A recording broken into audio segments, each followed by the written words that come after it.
Hello दोस्तों, मैं हूं दिनेश केवरा। आप सबका स्वागत है इस कार्यक्रम में न्यूज़ टाइमर एसबीएस के साइमलकास्ट के ऊपर। दोस्तों, बहुत दिनों के बाद हमारी जो कड़ी बीच में थोड़ी सी छूट गई थी, हिंदू धर्म के ऊपर जो हमारी चर्चा चल रही थी, आज फिर से उसको वापस लेके आ रहे हैं। उसकी 7वीं कड़ी है। और इससे पहले कि मैं विषय के बारे में बात करूं, मैं सबसे पहले हमारे जो विशेष पूजनीय मित्र श्री अशोक मिश्रा जी, उनका मैं स्वागत करूंगा। रिसर्चर हैं, राइटर हैं, चिंतक हैं, विचारक हैं, दार्शनिक हैं और मेरे लिए पर्सनल गाइड हैं, मार्गदर्शक हैं। जब कभी मुझे कुछ उलझन होती है, कुछ चीज़ समझ नहीं आती है, तो मैं एक शिष्य होने के नाते उनको गुरु धार कर उनसे मैं प्रश्न कर लेता हूँ और उनसे मार्गदर्शन ज़रूर ले लेता हूँ। और ये मेरा सौभाग्य भी है कि मुझे उनसे मार्गदर्शन प्राप्त भी होता रहता है। तो एक किस्म से कहा जाए तो I am bit blessed in that manner. बीच में 6 एपिसोड हमने किए थे हिंदू धर्म के ऊपर, लेकिन कोई ना कोई कारण जुड़ते चले गए और 7वें एपिसोड तक पहुंचते पहुंचते काफ़ी देर हुई। लेकिन वापस से उन कड़ियों को रिवाइव कर रहे हैं और आज हम ऋग्वेद के ऊपर चर्चा हमारी चली रही थी और उसमें 6 एपिसोड हो गए थे। बहुत सारे मंडल हमने कवर कर लिए थे, लेकिन आज जिस मंडल के बारे में हम चर्चा करने जा रहे हैं वो मंडल नंबर 1 है। और इसके अंदर बहुत सारी चीज़ें हैं कि ये मंडल बाद में क्यों आया, 2 और 8 के बाद में क्यों आता है, इसको लेटर मंडला भी क्यों कहा जाता है। इसमें कौन-कौन से ऐसे ईश्वर हैं जिनकी प्रार्थनाएँ की गई हैं या उनको आहुति दी गई है। लोपामुद्रा और ऑगस्ट के ऋषि के बारे में इसके अंदर जो वर्णन है उसके बारे में समझने का प्रयास करेंगे। भगवान विष्णु का भी शायद पहला वर्णन इसी मंडल के अंदर आता है, उसको समझने का हम प्रयास करेंगे यहाँ पर। अ, सबसे ज़रूरी चीज़, जब वेदों की रचना हुई और सबसे पहले जब ऋग्वेद की रचना हुई है दोस्तों, तो ऋग्वेद अगर कहा जाए तो हमारा जीवन जो है 2 चीज़ों का सम्मिश्रण है। एक है स्पिरिचुअलिटी, आध्यात्म, और दूसरा है मटेरियलिज्म। यानी कि हम इस जीवन में जीते हुए उस जीवन को कैसे ऊर्जावान बना सकते हैं आध्यात्म के द्वारा, स्पिरिचुअलिटी के द्वारा। इस जीवन में जितने भी प्रिंसिपल, सिद्धांत या सत्य ईश्वर ने प्रतिपादित किए, वो सिर्फ इसी कारण से प्रतिपादित किए थे कि कहीं ना कहीं जो इंसानी जीवन है, जो मानव जीवन है, वो ऊर्जावान हो, उसमें एक ऑरा हो और वो अपने जीवन के जो निर्वाह हैं, जो प्रतिदिन के निर्वाह हैं, उनको आगे बढ़ाते हुए किस ढंग से आध्यात्म की शक्ति के द्वारा उसको ज्यादा बेहतर बना सके। जीवन सारा देखा जाए तो एक ऊर्जा मंडल है, इसके अलावा कुछ नहीं है, जिसके 3 कोने होते हैं। मैंने शायद पहले एक एपिसोड में कहा था, एक हमारा कॉस्मोस की जो एनर्जी है, कॉस्मिक एनर्जी है, एक हम मानव हैं और एक जिस धरती पे, जिस भवन में हम रहते हैं, तो तीनों की एनर्जी का आपस में एक अलाइनमेंट होता है। लेकिन अलाइनमेंट कॉस्मोस या कॉस्मिक जो रेज होती हैं या वो शक्तियां होती है, वो हमसे नहीं करती हैं, हमें उनके साथ करना पड़ता है, क्योंकि वो सात्विक भी हैं। इन शक्तियों में, जिसको कि मैं 2 भागों में अपने रूप में बाँटता हूँ, एक हमारी जो शक्ति ग्रहों से आती है और दूसरी शक्ति जो हमारे पृथ्वी में जो मैग्नेटिक पोल्स है वहाँ से आती हैं, तो वो उसका एक सब रूप कह सकते हैं। लेकिन प्राकृतिक ऊर्जाएँ हैं, हमारे जो वेद हैं, ये भी प्राकृतिक ऊर्जाएँ हैं। ये भी हमें जीवन यापन का साधन बताते हैं, रास्ता बताते हैं। एक किस्म से कहा जाए, ये मैनुअल्स हैं। ये मैनुअल्स बताते हैं कि कैसे जीवन में आगे बढ़ना है, सात्विकता के साथ, आध्यात्म के साथ। लेकिन अगर इन मैनुअल्स को समझना है, इन जो हमारे सूक्त हैं या हमारे जो मंत्र हैं, अगर उन मंत्रों को समझना है तो उसके पीछे के विज्ञान को समझना आवश्यक होता है। अब वेद तो हम पढ़ लेते हैं, मंत्र पढ़ लेते हैं, लेकिन वहां पर वो विज्ञान नहीं बताया जाता है। वो विज्ञान कौन बताता है? विज्ञान बताता है गुरु, जो हमारे साथ होता है। वो विज्ञान बताता है कि इसका अर्थ क्या है। समय समय पर अलग अलग गुरु भी पैदा हुए हैं, लेकिन हमारे आज के एपिसोड के लिए हमारे जो गुरु हैं वो अशोक मिश्रा जी हैं। तो वो हमें इसके पीछे का विज्ञान भी समझाएंगे, ज्ञान भी समझाएंगे और बताएंगे कि इसका अर्थ क्या है। अशोक मिश्रा जी, बिना किसी लाग लपेट के, बिना किसी प्रश्न के, ये पहला मंडल, इसके बारे में दर्शकों को बताइए कि ये इतना महत्वपूर्ण क्यों है और इसका स्थान इतना महत्वपूर्ण क्यों है, खास तौर से हमारे वेदों की सारी रचनाओं के अंदर।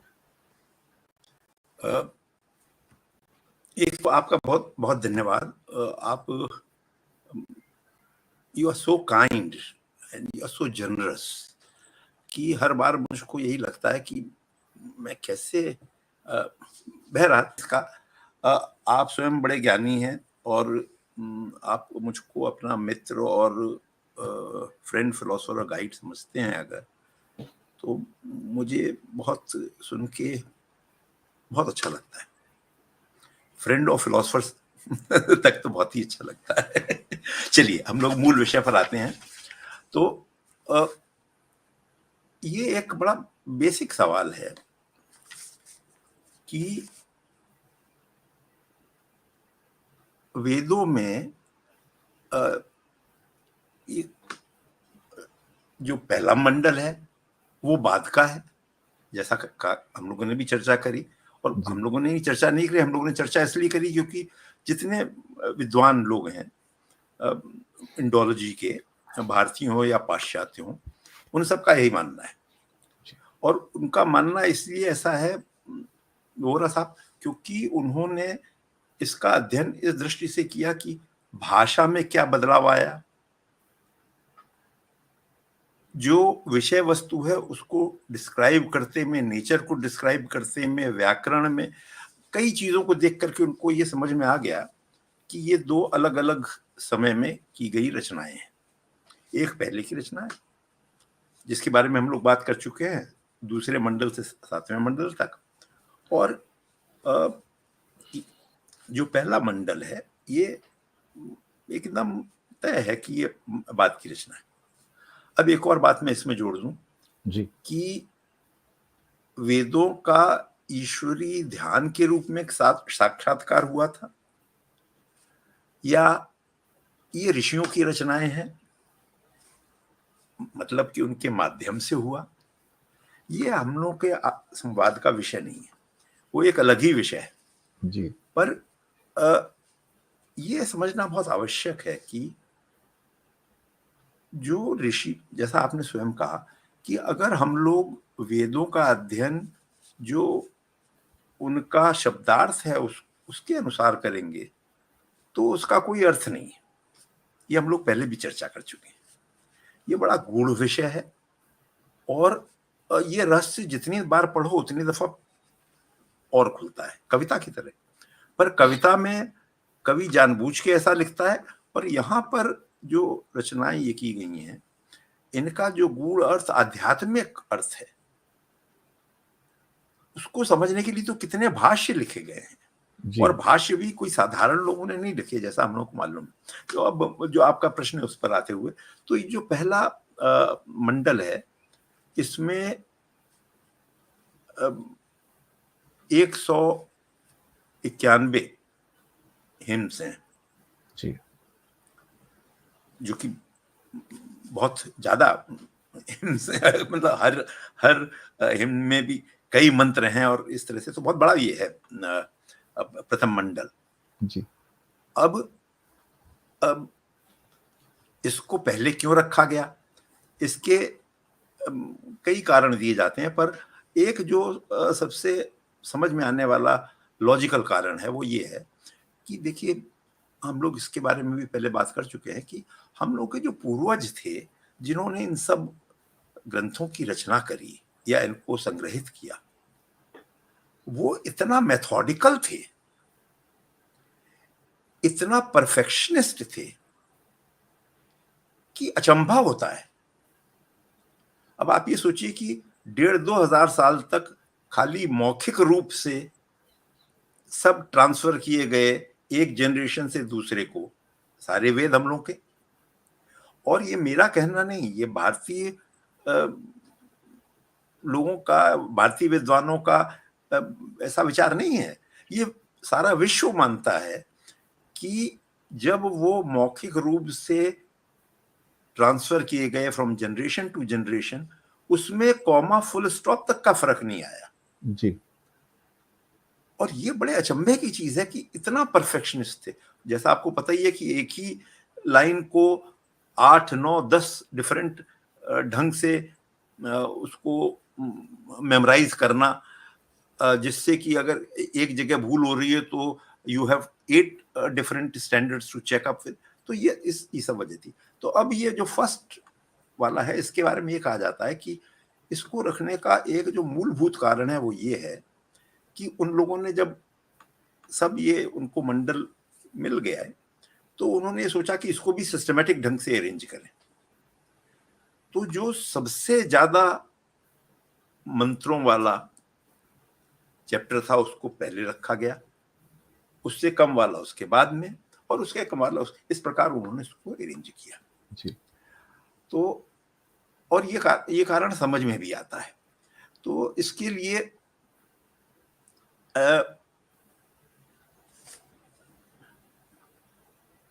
कारण अगर कोई दूसरे भी हों तो वो भी उनका भी खंडन नहीं किया जा सकता, क्योंकि कहीं लिखा हुआ ऐसा नहीं है कि इस कारण से ये किया जा रहा है। पर विद्वानों का ऐसा मानना है कि शत अर्चिन मतलब जिसमें 100 या उसके करीब जिसमें हो मंत्र, शत अर्चिन संग्रह पहले किए गए और उसके बाद के अध्यायों में क्रमशः कम होते जाते हैं। जी। तो ये इसका एक कारण हो सकता है और इसमें संभावित कारण। सर ये जो मंडल 1 है इसमें बहुत सारे हिम्स हैं और बहुत सारे मंत्र हैं। जी। ये जब शुरुआत होती है तो उसमें अग्नि को जो एक तरह से आह्वान अग्निमीले किया जाता है। पुरोहितम, हाँ जी, बिल्कुल जी, बिल्कुल, जी। जी हाँ जी हाँ अग्नि का आह्वान होता है और ये जी हाँ बड़ा एक संयोग की बात है कि जैसे आपने मुझे भी बताया था पहले कुछ एपिसोड्स में कि 2 सभ्यताएं विकसित होती हैं। एक सिंधु के पूर्वी तट पर, एक पश्चिमी तट पर। एक जो पश्चिमी तट पर आती है वो अवेस्ता की है, जो बाद में फारसी या पारसी कहा जाए, जी हाँ जी ईरानियन सभ्यता है। और इस साइड में जो आती है वो वैदिक सभ्यता है और दोनों में बहुत सिमिलैरिटीज़ थी। गॉड भी एक किस्म के थे। कहीं पे हाँ जी हाँ उसको यज्ञ कहा गया, कहीं पे उसे यज्ञ कहा गया। और एक किस्म से ऐसा लगता है कि 2 भाई थे नदी के, एक इस पार, एक इस पार। हो सकता है भाषा थोड़ी-सी अलग हो लेकिन उनके जो रचनाएँ थीं या उनके जो क्रिएशंस थी वो ऑलमोस्ट आइडेंटिकल लाइन्स पर चल रही थी कहीं न कहीं। तो ये आपने हमें बताया भी था पिछले उसमें तो। जी हाँ जी हाँ जी हाँ। और ये भी बताया था कि ये जिस भाषा में लिखे गए वो पुरानी संस्कृत हुआ करती थी हाँ जिसको हाँ, हम बहुत बहुत भिन्न संस्कृत है। जी हाँ जी हाँ जी, जी, जी। तो जी ये जी। पहला सबसे पहला प्रश्न ये उठता है कि जो जो हमारा पहला मंडल है, वो किस किस्म का हमें ज्ञान देता है, किस किस्म की सूचनाएँ देता है या किस ये डोमेन एक्चुअली किस बारे में एक्चुअली देखा जाए तो? देखिए ये जो पहला मंडल है, जो जो देखिए इसमें तो बहुत, जैसा मैंने बताया कि 191 हिंस हैं और उनके विषय भी अलग अलग हैं और वो सब भी है। तो पर जो डिफाइनिंग फीचर जिसको इंग्लिश में जी, कहा जाता है, डिफाइनिंग फीचर्स जी। जी हाँ, तो जो डिफाइनिंग फीचर जो मेरे समझ में आया और जो मैंने और अपने जानकार मित्रों से बात करी, अपने गुरुजनों से जो बात करी, उससे जो मुझे समझ में आता है, उसका एक कारण तो ये है कि इसका एक तो डिफाइनिंग फीचर जो सबसे बड़ा वो है कि इसमें विश्व के कल्याण की कामना है। जी। अब ये ऐसा विषय है कि कोई अपने प्रमुख ग्रंथ में, धर्म ग्रंथ में विश्व कल्याण की कामना, अरे ये तो बहुत ही बड़ी चीज है हुँ, इस प्रकार सोचना। तो एक तो ये मेरे ख्याल से बहुत ही इसकी विशेषता है। इसमें कई ऐसे ऋचाएं हैं जिसमें विश्व कल्याण की कामना है। तो वो एक जो चीज है, वो तो मुझे इसकी बहुत बड़ी विशेषता लगती है। दूसरी, इसमें आगे जाकर के फर्स्ट से 50th तक जो इसमें हिम्स हैं, जिसमें कण्व ऋषि और लोग के हैं, वो तो यज्ञ और रिचुअल्स से ज्यादा संबंधित हैं। पर 50th के बाद 51 से लेकर के 51 से 191 तक के जो हैं, बड़े गूढ़ हैं। और बड़े गूढ़ उनके बारे में जो इंडोलॉजिस्ट हैं उन्होंने बहुत लिखा है कि उनको समझना बड़ा कठिन है, और उनमें बहुत ही गूढ़ विषयों के बारे में चर्चा की गई है। ऐसा लगता है कि जब लोग आरण्यक वगैरह का जब अध्ययन करते थे, तो वो इसी से आरण्यक वगैरह का भी निकला है, तत्व जो निकला है वो इसी सब से निकला है जी। तो ये एक इसकी बहुत बड़ी विशेषता है। इसमें जो आनो भद्रा कृतवो यंतु विश्वतः, कि सारे विश्व का कल्याण हो, जो ये चीज है। अब ये देखिए, ये भी 50th के बाद का ही है, पर ये तो बहुत पॉपुलर हो गया है आनो भद्रा। तो अब कितनी बड़ी बात कही गई है कि मैं पूरे विश्व के कल्याण की कामना करता हूं। मैं ईश्वर से अपने लिए नहीं मांग रहा हूं, मैं ईश्वर से मनुष्य जाति, इस विश्व की कल्याण की, उसमें पशु पक्षी, पेड़ पौधे, जीव अजीव, नदी सागर, मैं प्रकृति, संपूर्ण प्रकृति, सबके कल्याण की कामना कर रहा हूं। जी। This in itself is such a high philosophical idea. And if you think, अगर आप इसको इस परिप्रेक्ष्य में देखें कि आज की हम लोग बात नहीं कर रहे हैं कि हमें अपना ये सब संभालना है क्योंकि बिगड़ता जा रहा है और AQI इतना हाई होता जा रहा है, प्रदूषण इतना, ये आज की बात नहीं है। ये उस समय की बात है जब ये आदितम मानव सभ्यता, आदितम ग्रंथ तो कहा ही जाएगा इसको, उसमें ये चर्चा हो रही है। आज से 5-7 हजार वर्ष पहले लोग विश्व के कल्याण की कामना करते हैं।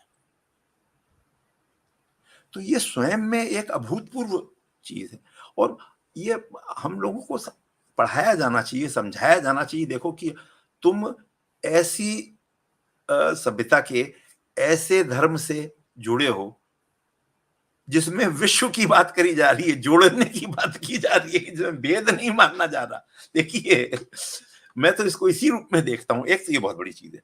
इसी में आगे है कि जितने पाप मतलब जितने भी हमसे गलतियां हैं, जो भी हमारे गलत काम हुए हैं,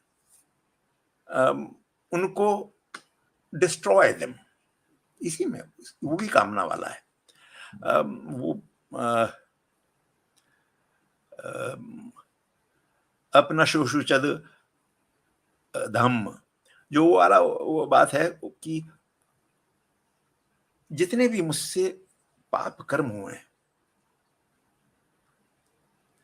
हम लोगों के जो भी गलतियां हैं, उनको सब दूर कर दो। अब these are very very unusual prayers in any religion, and if you see, this is what is enshrined in the first, the very, तो मेरे ख्याल से एक ये भी कारण रहा होगा उन लोगों को रखने का कि केवल अपनी बात मत करो, बात बड़ी करो, पूरे विश्व की, सबके कल्याण की बात करो, सबकी प्योरिटी की बात करो, जिनकी गलती होगी उनको क्षमा करो।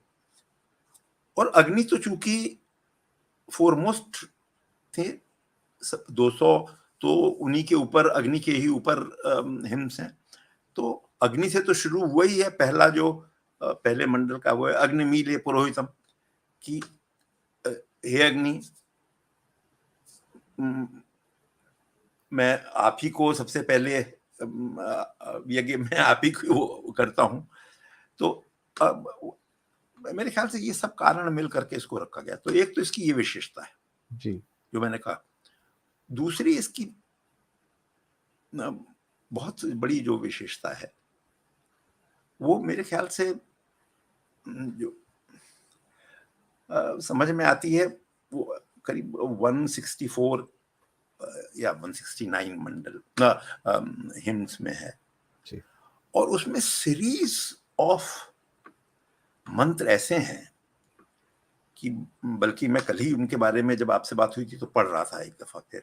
जी। और जितना पढ़ो उतना, तो इसमें जेमिसन एंड ब्रेरेटन बड़ी विदुष इंडोलॉजी की, संस्कृत की बड़ी विदुषी हैं दोनों, प्रोफेसर्स है, और उन्होंने बहुत लिखा है। और उन्होंने लेटेस्ट जो ट्रांसलेशन ऋग्वेद का है उन्हीं ने किया है, और जी।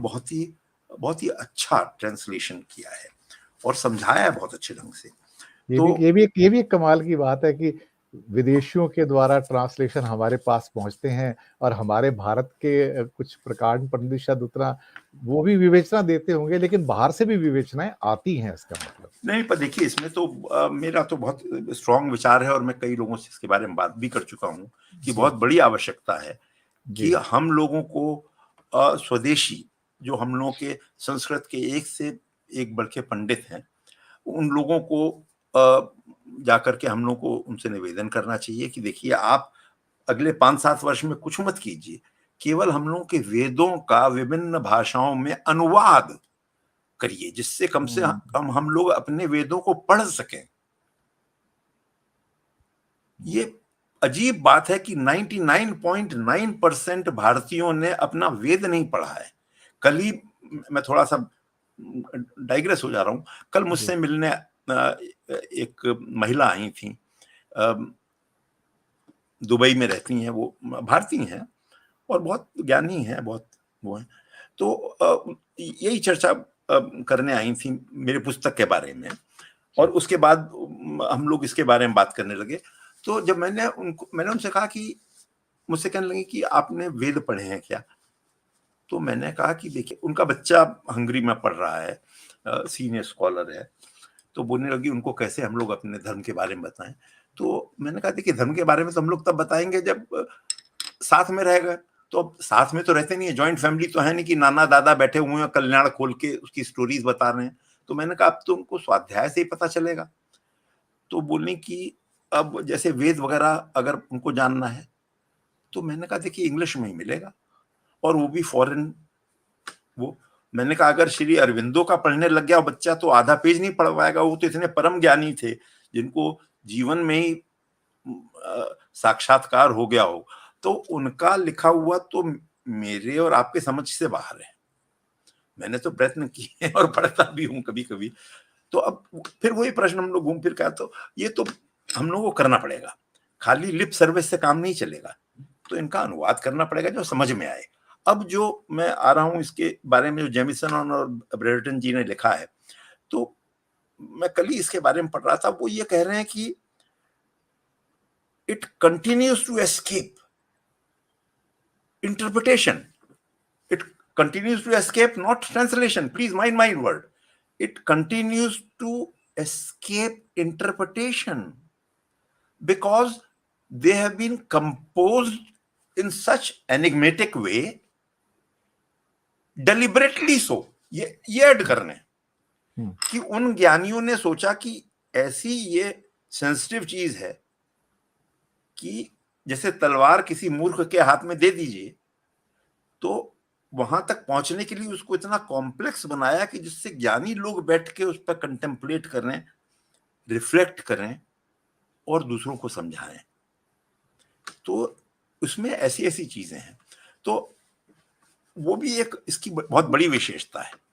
अब इसमें जैसा मैंने कहा कि 164 में तो कई मंत्र हैं। तो उसमें जो मैं कल पढ़ रहा था वो है कि दो पक्षी एक पेड़ पर बैठे हुए हैं। एक पक्षी उसके मीठे फल खाता है और एक पक्षी केवल बैठ के देखता है। और दोनों उसी एक पेड़ का आलिंगन करते हैं। ये मैं आपको रफ ट्रांसलेशन बता रहा हूं। अब जो ये रिप्रेजेंटेशन है कि दो पक्षी, जीवात्मा और परमात्मा वाला जो वो किया गया है, एक पक्षी एक पेड़ पर एक मीठे फल खा रहा है, one who's partaking, who's enjoying the material life, जिसकी आप बात कर रहे थे आज शुरू में जब आप कर रहे थे, तो मेरा ध्यान इसी पर जा रहा था। तो एक तो देखिए वो हुआ, और वो कह रहे हैं कि द्वा सुपर्णा सयजा सखाया समानम वृक्ष परिश सुजाते। तो ये जीवात्मा, परमात्मा और प्रकृति के बारे में जो दयानंद सरस्वती जी ने अपना इन तीन चीजों का कॉन्सेप्ट के बारे में जो लिखा है, वो ऐसा माना जाता है कि इसी से प्रेरित होकर लिखा है।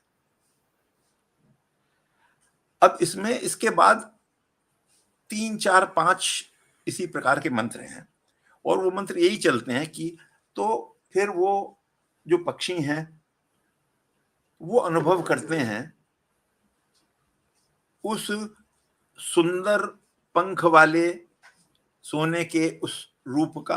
अब देखिए वो सब कोई भी चीज डायरेक्ट नहीं बात की जा रही है, तो इसमें इस प्रकार के बहुत ही गूढ़ ज्ञान पर लिखा गया है।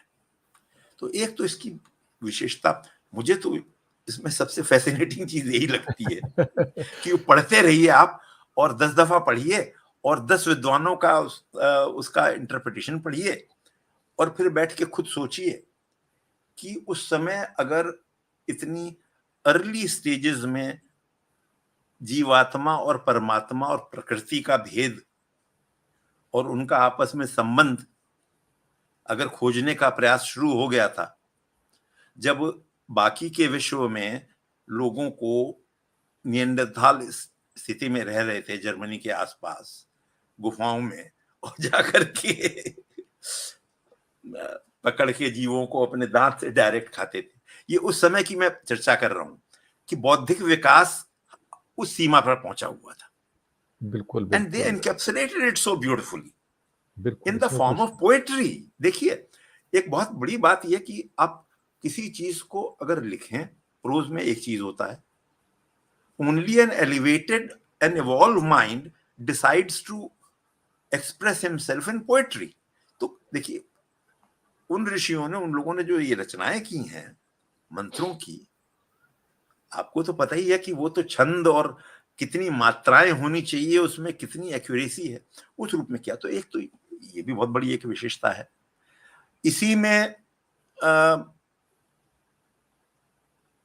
सबसे जो हम लोग को कॉमन जो चीज है और जिसके बारे में शायद कम लोग पूरा जानते हैं, एकम सद वाली बात की, जिसके बारे में कहा जाता है एकम सद विप्रा बहुधा वदंती। तो अब फिर से वही बात आई कि उस समय भी ये चीज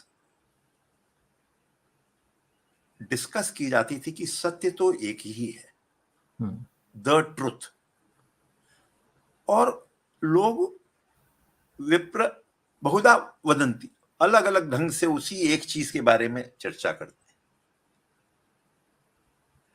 तो इतना बड़ा फिलोसॉफिकल कॉन्सेप्ट, मेटाफिजिकल कॉन्सेप्ट कितनी सरलता से वो कर दिया गया है। तो अब जो एक, अब देखिए मैं पढ़ता हूं वो जो मैंने लिख रखा है वो वाला जी। एकम सद वाला जो है वो है इंद्रम मित्रम वरुणामग्नि। तो अब इंद्र, मित्र, वरुण और अग्नि, इनके बारे में कहा जा रहा है। ये सब उस समय के बहुत बड़े देवता थे, वैदिक देवताओं में तो ये तो प्रमुख थे ना जी। तो इनके बारे में कहा जाता है कि ससुपर्णो गुरुत्मान, वो सब एक ही हैं उस गुरुत्मान का रूप, नाम अलग अलग है, इंद्र अलग हैं। अच्छा, और देखिए उनकी पूजा करते थे, यज्ञ होता था, उनके नाम से हवि दी जाती थी। तो जो ये चीज है, ये वाला कॉन्सेप्ट, ये तो बहुत ही बड़ी बात है। एकम सद विप्रा बहुधा इसमें एक एक प्रश्न उठता है कि 2 से 7 तक के तो मंडल सबसे पुराने हैं। वो शायद या तो 1500 बीसी के आसपास आए हैं या 900 बीसी के आसपास आए हैं। 900 बीसी अक्सर कहा जाता है जो सबसे पुराने हैं। लेकिन ये पहला जो मंडल है, इसका कालखंड क्या होगा? ये बाद में जब रचना हुई तो उसको एक अंदाजे से कुछ आपको, कुछ दर्शकों की जानकारी के लिए कुछ बताया कि कितने वर्षों बाद या कितनी सेंचुरीज के बाद ये पहला मंडल आया है एक्चुअली? देखिए, 2 चीज हैं इसमें। एक तो ये कि जो ऋग्वेद की डेट फिक्स की गई है, और ये सब इंडोलॉजिस्ट मानते हैं कि वो इसलिए फिक्स की गई है कि फिक्स नहीं कर पा रहे थे वो लोग कि किस काल के जी, हैं। जी। तो ये कहा गया कि भाई चूंकि हम लोग ये समझ ही नहीं पा रहे हैं कि किस काल के हैं, तो ये मान लो कोई ना कोई डेट तो फिक्स करनी पड़ेगी, वरना आगे कुछ बात ही, चर्चा ही नहीं होगी। तो ये मान लिया गया कि सर्वसम्मत से, ये मैक्स मुलर का सजेशन था, और वो मैक्स मुलर ने बड़ा क्लियरली कहा है कि ये मत मान के चलो कि जब मैं कह रहा हूं कि वेद 1700 बीसी के हैं, कि इसके मतलब 1700 बीसी था। वो कहना है कि एट लीस्ट 1700 बीसी एंटिक्विटी और बिफोर। अब और बिफोर पर he has not put cap. तो ये चीज, ये वही काल है जहां पे शायद सिंधु घाटी की सभ्यता का अंत हाँ हो हाँ रहा हाँ, बिल्कुल। और या हो सकता है कि उसके भी पहले का हो कुछ इसका पार्ट। देखिए, ये सब एक साथ तो नहीं बने ना, ये तो लेकिन इसमें सर एक एक बाद चीज में पूछना संग्रहित किए। चाहूंगा कि क्या क्षमा इन, कीजिए। क्या इस वेद में कहीं, ऋग्वेद में जो सबसे पुराना है, इसमें कहीं कोई संदर्भ ऐसा आता है कि जहां पर उसको कोई लिंकेजेस पैदा हो सिंधु घाटी की सभ्यता की? कहीं कोई कोई इंडिकेशंस हैं इस बात के पहले की सभ्यताओं के कुछ उसमें? देखिए, डायरेक्ट तो नहीं है, इनडायरेक्ट डायरेक्ट है। नहीं है। अच्छा। डायरेक्ट कुछ भी नहीं है, पर जी, इनडायरेक्ट दूसरे लोगों का है। अब जी। ईस्ट से भी कुछ लोग आए जो फिर आर्य बने, और आकर के वो गंजेटिक प्लेन में सेटल किए गए। उसके बारे में तो संकेत हैं ही। जी। और उसके बारे में जैसा आप जानते हैं कि रिसर्च जो है वो भी वही शो कर रही है कि जो माइग्रेशन हुआ वो ईस्ट से भी हुआ। और गोरखपुर और उसके आसपास तो चावल की खेती के भी प्रमाण अब मिल रहे हैं। जैसा मैंने एक दफा बताया था कि जो ex director general archaeological survey of India Rakesh ji थे, बल्कि मैंने तो उनसे मुलाकात भी की थी उसके बारे में। उन्होंने अभी हाल ही में, मतलब हाल ही कह रहा हूँ तो कुछ वर्ष पहले ही, उन्होंने तो ये इस पे पेपर्स भी पब्लिश किए हैं, जिससे अब ये सिद्ध हो गया कि केवल ये सोचना कि हम लोगों के यहाँ ये सब खेती वगैरह एग्रीकल्चर जो आया, जो वेस्ट से माइग्रेशन होके आया, वो लोग लेके आए नहीं, ऐसा ये तो सिद्ध हो गया है एक कि चीज कुछ। और आती है इसमें कि जी वही करीब 4-5 हजार साल पहले की कुछ संरचनाएं हमारे इजिप्ट से आती हैं जिन्हें पिरामिड्स हम कहा जाता जी है। जी जी जी जी। अब वो पिरामिड्स जो हैं मानवीय संरचनाओं में एक तरह से श्रेष्ठतम संरचनाओं में हाँ से एक बिल्कुल। है देखा जाए तो। बिल्कुल तो बिल्कुल। उनके पीछे भी एक बहुत बड़ी साइंस, बहुत बड़ा विज्ञान रहा होगा उस सभ्यता का उस समय, जिनकी जानकारियां, क्योंकि उस किस्म की जो स्ट्रक्चर्स हैं इंडिया में नहीं मिलते हैं, इंडियन सब कॉन्टिनेंट में नहीं मिलते हैं। सिंधु घाटी की सभ्यता मिलती है, उसके समकक्ष समकक्ष थोड़ा बहुत आगे पीछे है थोड़ा सा। लेकिन वो जो संरचनाएं हैं वहां पर, उसमें जहाँ पे सूर्य का भी वर्णन है और बाकी भी वर्णन है उसके अंदर, तो वो भी एक सभ्यता है। तो क्या ऐसा कुछ हुआ हो सकता है कि संभावना है कि हमारी सभ्यताओं का, जो वैदिक सभ्यता का निर्माण हो रहा था और वो जो इजिप्शियन सभ्यताएं थी, उनके जो संरचनाएं थी, उनके पीछे भी बहुत बड़ी साइंस रही होगी? हो सकता है वो साइंस, वो ग्रंथ सिस्टम हमारे पास उपलब्ध ना हो, लेकिन वो भी शायद कुछ उसमें से ज्ञानवर्धन हो सके, लिंकेजेस मिल सके। निसंदेह निसंदेह।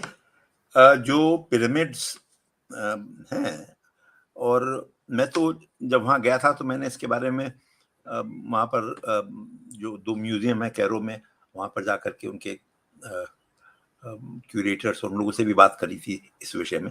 देखिए, जो उन लोगों के पिरामिड्स हैं, उनसे निसंदेह एक चीज तो सिद्ध होती है कि उनको इस तरह की टेक्नोलॉजी इस तरह की साइंस का बहुत ज्ञान था। वो कोई साधारण ज्ञान नहीं है। जो उनका अलाइनमेंट है, डायरेक्शनल अलाइनमेंट की मैं बात कर रहा हूं, जो उनका अनुपात है, वो सब फिक्स्ड है, as you must be knowing. जिस तरह से आप मुस्कुरा रहे हैं, मैं समझ रहा हूं कि आप जानते हैं। दर्शकों को बता दूं कि दुनिया में जो सबसे परफेक्ट शेप मानी जाती है, अशोक मिश्रा जी तो इंजीनियर हैं बहुत बड़े, उसको नॉटिलस कहा जाता है एक्चुअली। नॉटिलस की शेप को दुनिया में परफेक्ट माना जाता है कि उससे परफेक्ट कोई शेप नहीं है। और उसी शेप के अंदर एक जीव है जिसका नाम है शंख, जिसको भारत में बहुत पूजनीय माना जाता है। उसका कारण यही है कि नॉटिलस का जो एक प्रतिरूप है, जो एक मूर्त रूप है फॉर्म के अंदर, वो पाइला जिसे कहा जाता है मेडिकल बायोलॉजिकल लैंग्वेज में, उसे हम लोग शंख कहते हैं, उसको होता है। वो एक परफेक्ट शेप है कि उससे ज्यादा परफेक्ट शेप हो नहीं सकती। और जितने भी अलाइनमेंट्स जो पिरामिड्स के हैं, वो सारे नॉटिलस के अलाइनमेंट पे हैं सारे के सारे। तो मैंने ये बिल्कुल साइंस को मैंने पूरा चेक किया हुआ, सारा मैंने अलाइनमेंट्स देखे हुए हैं, माइन्यूटली देखे हुए हैं कि वो बिल्कुल। उस समय वो इतने अगर एडवांस थे उस नॉटिलस की अलाइनमेंट में, जो परफेक्ट अलाइनमेंट दुनिया का। तो मैं कई बार मेरा दिमाग भी चकरा जाता है कि ये 5000 साल पहले उनकी साइंस कितनी एडवांस थी और हम वहां तक अभी नहीं पहुंच पाते हैं। अब इसको दो तरह से देखा जा सकता है, मेरे विचार से। एक तो जो आप कह रहे हैं वो तो है ही कि अ, अभूतपूर्व चीज है ये, और गिवन की बहुत लिमिटेड रिसोर्सेज होते थे। मतलब कोई ऐसा साइन नहीं है हम लोगों के पास अभी, और उसके अभाव में ऐसा नहीं कहा जा सकता certainly, with any degree of certainty की नहीं भाई। जैसे लासा वगैरह में जो जी बुद्धिस्ट वो हैं जी मोनेस्ट्रीज, जी उनके बारे में आपने पढ़ा होगा, आई एम श्योर, कि वो पत्थरों को वहां तक कैसे पहुंचाया गया, और इतने भारी भारी पत्थरों को। तो उसके बारे में मैंने एक आध जो बुक्स पढ़ी, उसमें ये था कि किस तरह से उनको साउंड एनर्जी से मंत्र पढ़ के, तो मंत्र वो नहीं था, वो that was more using some other ways of lifting those things. अब मुझे उस बारे में ज्यादा ज्ञान है नहीं, मैं पर वापस आता हूँ और डाइग्रेशन हाँ, ज्यादा हो पर जाएगा नहीं वो तो। हम लोग, हाँ वही मैं कह रहा था, हाँ, वो तो एक अलग मैं विषय हो वापस जाता है। मैं आता तो हूँ यहाँ पर जी वापस अपने विषय पर। एक बड़ा दिलचस्प प्रसंग है इसके अंदर, लोपामुद्रा और अगस्त ऋषि का, जी इस जी जी। मंडल में। तो थोड़ा दर्शकों को सर उनके बारे में बताइए। वो देखिए, वो कई कई कारणों से बहुत इम्पोर्टेंट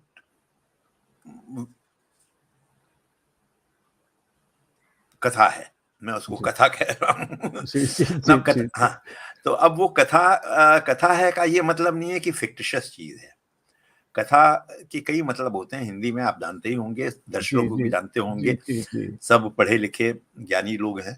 तो देखिए, वो लोक मुद्रा और अगस्त्य ऋषि का जो है चर्चा, ये कई दृष्टि से ऋग्वेद में रखा जाना बहुत महत्वपूर्ण था। उसमें चर्चा ये है कि लोप मुद्रा एक राजा की पुत्री थी, राजकुमारी, और उनका विवाह हो गया अगस्त्य ऋषि से।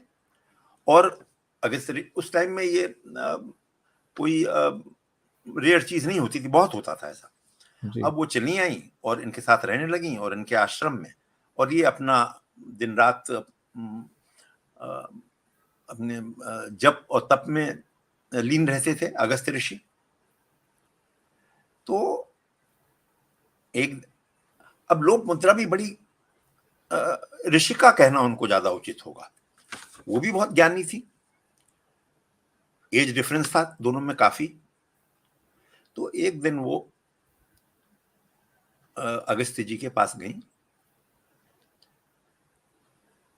काम ज्वर से पीड़ित, और जाके उन्होंने कहा कि देखिए, मैं ये सब आश्रम का काम कर करके, आश्रम की सेवा, आश्रम का संचालन, आपकी सेवा कर करके मेरी भी उम्र गुजरती जा रही है। मेरा यौवन खत्म हो रहा है। और मैं आपसे पुत्र प्राप्ति की कामना करती हूं। हम्म, तो अगस्त्य मुनि फ्लैटली रिफ्यूज। उन्होंने कहा ये तो बाधा डालने आ गई है मेरे भगवत प्राप्ति में मेरे।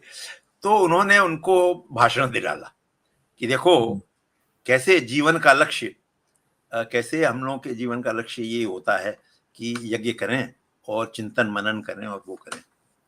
पर वो भी एक विदुषी थी, वो ऐसे जल्दबाजी में उनको शांत नहीं किया जा सकता। वैसे भी कम ही लोग शांत कर पाते हैं अपनी पत्नियों को। तो बहरहाल वो तो विदुषी पत्नी थी। तो दोनों में काफी वाद संवाद हुआ और अंत में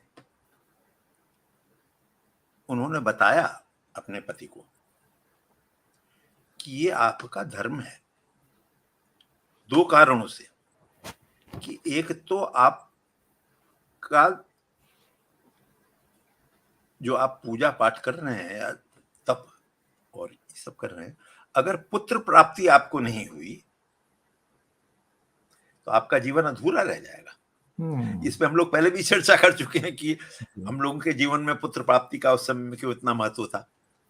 तो उन्होंने कहा एक तो पुत्र प्राप्ति नहीं होगी, अगर आप ब्रह्मचर्य धारण करे रहे, विवाहित जीवन नहीं निभा करके, तो आप बिना पुत्र के रह जाएंगे। तो वैसे भी आपका फिर मृत्यु के पश्चात जो संस्कार वगैरह होते हैं कुछ नहीं हो पाएगा। आपको पुत्र प्राप्ति आवश्यक है और पुत्र प्राप्ति तभी होगी जब मेरे साथ सहवास करेंगे जी। और दूसरा, and this is more important part, she said कि और वैसे भी ये आपका अपने पत्नी के प्रति भी कर्तव्य है। बिल्कुल। तो दो चीजें इससे निकल के आती हैं। Of course just to finish the story, वो मान गए और फिर उन लोगों को पुत्र की प्राप्ति हुई और फिर उन्होंने अपनी तपस्या और वो सब शुरू कर दिया। he led ascetic life and other things। पर इसमें जो सबसे इंपॉर्टेंट चीज है वो ये है कि how to lead a balanced life. ये उस टाइम में भी क्लैरिटी आनी शुरू हो गई थी या आ गई थी ऋग्वेद के पीरियड में भी, जिससे बाद में गृहस्थ आश्रम प्रिस्क्राइब किया गया। देखिए गृहस्थ आश्रम प्रिस्क्राइब क्यों किया गया है हिंदुओं को, कि आप अपने लाइफ को 4 हिस्सों में बांट दें और हर धर्म का पालन करें। जब पहला पार्ट है तो आप जाएं पढ़ें लिखें, ब्रह्मचर्य धर्म का पालन करें, फिर गृहस्थ आश्रम शादी विवाह करें और गृहस्थ धर्म का सोसाइटी चलाएं, और फिर वानप्रस्थ अपनी पत्नी के साथ जाकर के धीरे धीरे रिनशिएट द थिंग्स, रिनशिएशन, और फिर फाइनली ये कि फिर आप केवल स्पिरिचुअल उसमें अपना समय लगाएं। तो जो ये विभाजन फॉर अ बैलेंस लाइफ किया गया है, तो इसका जो सबसे बढ़िया एग्जाम्पल है वो लोक मुद्रा और अगस्त ऋषि के संवाद में है, एंड द कॉन्सिक्वेंस। तो इसलिए बहुत बड़ा मानता हूं।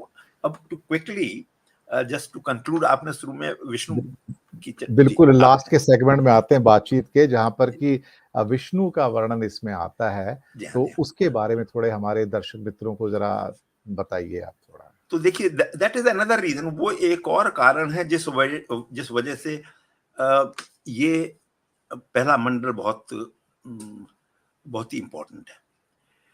इसमें विष्णु की चर्चा आती है जी, और विष्णु की चर्चा 6 जगह आती है जी। अब ये दूसरी बात है कि जो विष्णु का रूप इसमें दिखाया गया है वो विष्णु इंद्र के साथ आते हैं, और इसमें भी वो चर्चा है कि वो 3 स्टेप्स लेते हैं, द फेमस 3 स्टेप्स, जो बाद में पौराणिक कथा में आता है कि वो वामन अवतार वाली।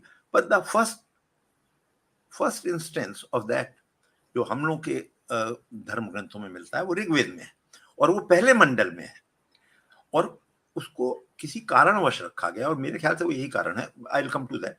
तो इस उसका बड़ा फिलोसॉफिकल वो है कि उन्होंने 3 कदम लिए और पूरा ब्रह्मांड एंटायर यूनिवर्स, सब सब नाप ब्रह्मांड उसमें नाप दिया। लिया। तो जो 3 कदम है उनके, उसका इसमें जो वो है वो ये है कि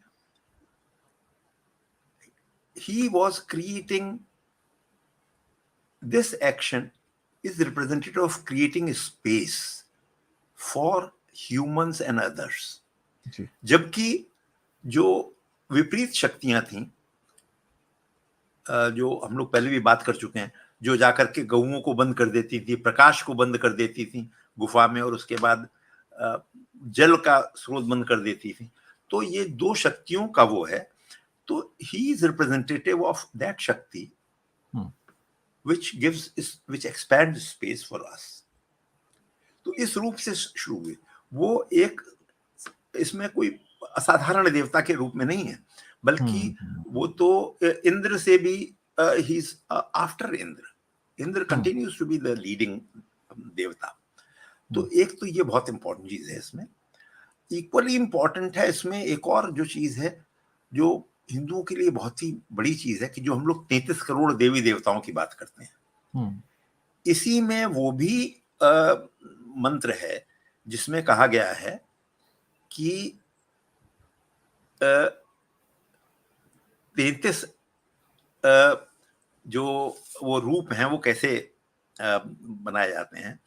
तो कि उसमें रुद्रगण हैं, उसमें अलग अलग वो जो है, तो वो वाला भी इसमें पहला जो डिस्कशन आता है, पहला द वेरी फर्स्ट, बाद में तो शतपथ ब्राह्मण वगैरह में उसमें है, तो वो आता है कि 11 देवता हैं, 11 देवता पृथ्वी के, 11 द्युलोक के, और 11 आकाश के। तो 3 पार्ट्स में उस टाइम में विभाजित किया जाता था, जिसको अरविंदो जी ने, श्री अरविंदो ने बाद में पृथ्वी, आकाश और परमलोक कहा है। तो ये वाला जो पर्टिकुलर हिम्न है, इसमें ये कहा गया है कि इन तीनों पृथ्वी, आकाश और द्युलोक के 11 इंचार्ज देवता हैं, तो कुल हुए 33 जी। उनका अलग जो वर्गीकरण किया गया है वो इस तरह से किया गया है कि 8 वसुगण, 11 रुद्रगण और 12 आदित्य, वो हो गए 31 प्लस 2, एक हो गए प्रजापति और एक हो गए इंद्र, तो 33 देवता। और फिर उनके जो सब वो हैं उनको मिला के 33 करोड़ देवी देवता का जो कहा जाता है।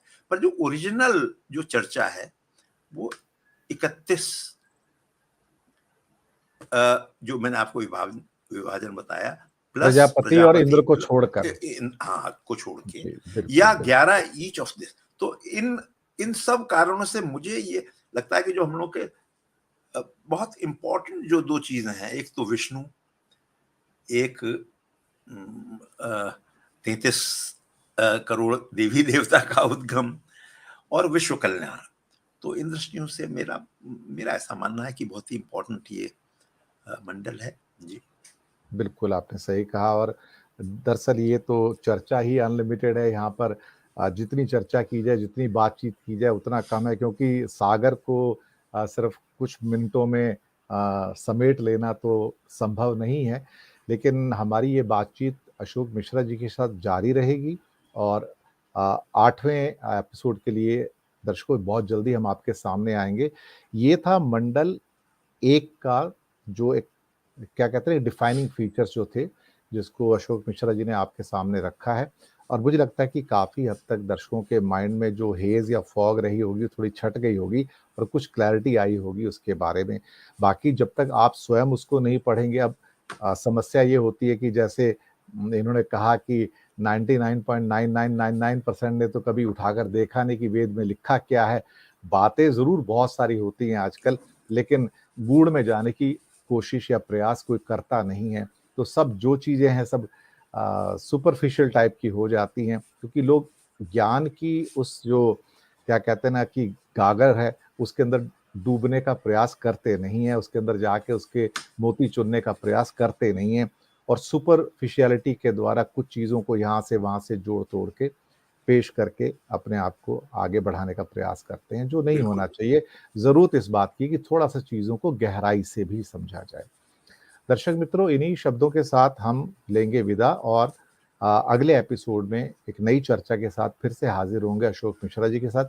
मैं उनका तहे दिल से बहुत-बहुत धन्यवाद कहूँगा कि उन्होंने कीमती वक़्त निकाला, हमारे साथ आए और इस चर्चा को आगे बढ़ाया और आप इंतज़ार कीजिएगा 8वें एपिसोड का और कुछ नई बात, कुछ नई जानकारियाँ, कुछ नई रिसर्च, कुछ नया चिंतन आपके सामने जल्दी लेकर हम फिर से वापस आएँगे। इसी चैनल के ऊपर, इसी शो के ऊपर। आप सबका बहुत-बहुत हमारे साथ धन्यवाद। आप सबका हमारे साथ रहने के लिए बहुत-बहुत आभार। आपका भी और सभी दर्शकों का उन सब